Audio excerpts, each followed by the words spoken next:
Yo, what's up, everybody? And thank you so much for tuning into my life. Today, we're going to be talking about money. I have a couple of points here that I want to go over, and I just kind of wanted to put it into a video so that one, there's a record of it, and two, to get your opinion on what you think about these topics. So, let's get into it. The first thing I want to talk about is money as we grow older. So, when we're a little kid, when you're like, when you first start getting your allowance or something like that, you money is like, oh yeah, I have money, I got $5. That's like $5 is the end of the world for you. That's like the richest you've ever been. You're on top, you can buy anything you want. And then shortly after that, the number becomes 20. At least for me, when I was a kid, when I had $20, I was like, all right, I made it. Everything I wanted was $20. Everything I wanted to buy, it seemed like $20 was the max. That if something was expensive, it was $20. Then, obviously, as you grow older, that number changes. For me, it stayed that for a while. I mean, like 20 to 50 was kind of that range. And I feel like a lot of simple things are 20 to 50. But then recently, as I just turned 20, I've noticed a lot of things are starting to hit that 100 mark. A lot of things I want are 100, 200, a couple of like $500 things, new computers, these William Painter sunglasses I want. Like, things start to become more expensive as we get older. And I think first that is attributed to the fact that obviously as we grow older, we want better things and we want more things. So obviously it's become more expensive, but it's also because we make more money, at least hopefully, as we grow older. And I was talking to my grandma about this, and it was a weird kind of concept that as we grow older, money is still the same. Like obviously $20 is still $20, but our opinion on that $20 completely changes. Like if I only have $20, I'm broke. Like there's practically nothing I can do with the $20. But back when I was a kid, $20 was everything. The second point I want to go over is being rich. What do you define as being rich? To me, being rich is $10,000 or more that you can just spend. If you can spend $10,000 on something, you are rich. I think also a millionaire, obviously rich. Definitely one of my goals in life is to be a millionaire. And not for the simple fact of being a millionaire, but just because that's just a goal I've set in my head. It's a number. It's an easy number to hit, like to think about in your head. Similar to the $10,000 thing, and we'll get into that in our next point. But being rich, I think, is just what to you allows you to have enough money that you can afford a nice pair of shoes. You can go out to eat, that kind of stuff. And I think the definition of being rich, like we just talked about, changes as we grow older. But for me, I feel like $10,000, being able to spend that, you've made it. And a millionaire, obviously, is you made it. Speaking of $10,000, the internet has created a weird stigma around $10,000 because almost every good video where they give away money, it's something to do with $10,000. A lot of Mr. Beast videos, $10,000.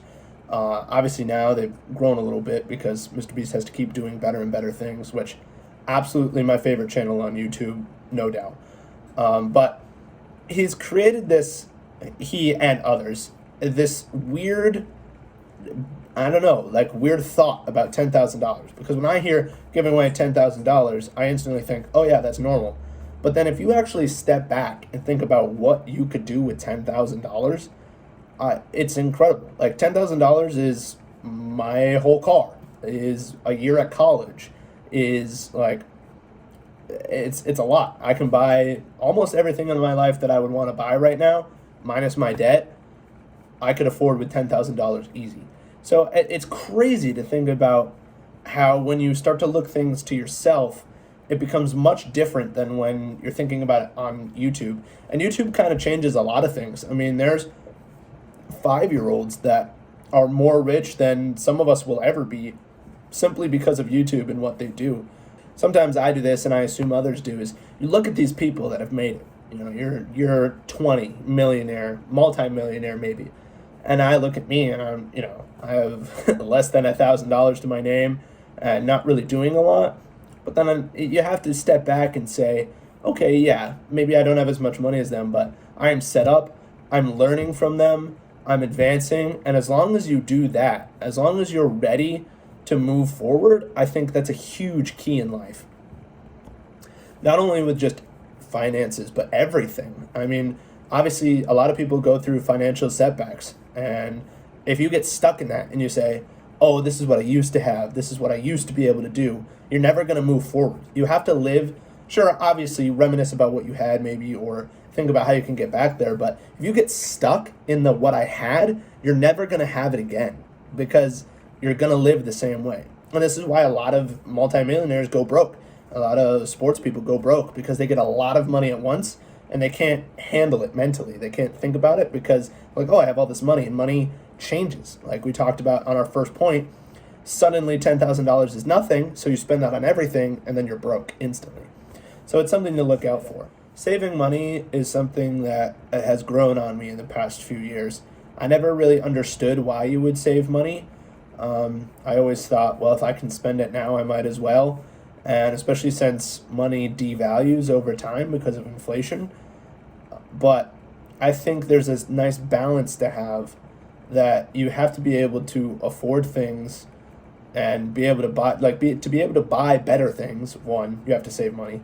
But two, in case of an emergency, flat tire or medical bill or something like that, you have to have savings.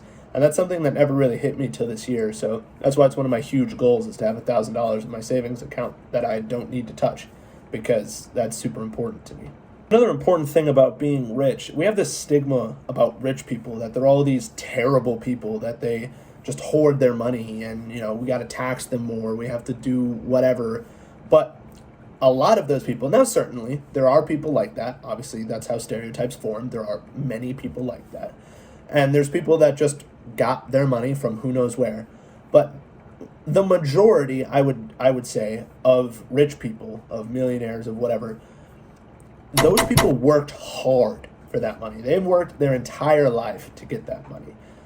And most of them live that way because they can, and then they use that money for good. They use that money to help other people, to train other people, to do whatever. The best example is Mr. Beast. I mean, that guy's rich. Yeah, I mean, he is giving away millions of dollars a month just to be able, to have that ability. He had to get rich, and that's crazy. And he's somebody that I look up to massively, because he's basically exactly the person I want to be. Somebody that used his talent to gain an asset, in this case, subscribers, and used that to become rich, and then used his money to help other people. And that's something that I want to do. I want to be able to give away money. I want to be able to help people with their rent. I want to be able to give cars away and stuff. But I think the way I'm going to do it is through businesses, because I also want to give people jobs, because I'm a huge advocate for working for what you have. I think sitting back and waiting for life to give stuff to you is bad. Obviously, if you're going to enter a giveaway or something, that's not just sitting back and waiting. But if you put the work in, you can do stuff. And I'm a huge advocate for that. So I want to be able to give people something to do, but I also want to help them out, give away cars and stuff. So, Mr. Beast is a legend, an absolute YouTube legend, and I aspire to be like him. So that's going to wrap it up for today's video. Thank you so much, guys, for watching. If you can comment down below what your favorite point was, or if you have anything to say about it, and what you want me to talk about in a future Analyzing Life video. So, as always, we'll see you tomorrow. Peace.